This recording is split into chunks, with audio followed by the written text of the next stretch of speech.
একবারের কথা, একটি ছোট্ট গ্রামে একটি মিষ্টির দোকান ছিল। দোকানের মালিক তপন বাবু ছিলেন। তিনি তার মিষ্টির জন্য খুব বিখ্যাত ছিলেন। গ্রামে প্রতি বছর একটি মেলা হতো, আর সেই মেলায় সবসময় তপন বাবুর মিষ্টির দোকান সবার জন্য আকর্ষণ ছিল। একদিন মেলায় তপন বাবু নতুন একটি মিষ্টি তৈরি করলেন, যা আগে কখনো কেউ খায়নি।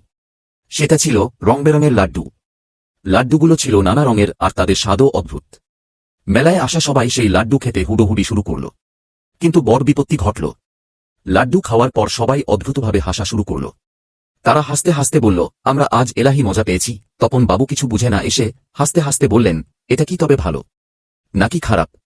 সেই দিনের পর থেকে তপন বাবুর দোকানের মিষ্টি শুধু স্বাদে নয়, হাসির জন্যও বিখ্যাত হয়ে গেল। মানুষ মিষ্টি খেতে আসলে আরও বেশি আনন্দ পেতে শুরু করল। তপন বাবু তখন বুঝলেন, মিষ্টি শুধু খাওয়ার জন্য নয়, বরং মানুষের মুখে হাসি ফোটার জন্য তৈরি করা উচিত। এভাবেই তপন বাবু তার মিষ্টির দোকানে হাসির আবহাওয়া তৈরি করলেন।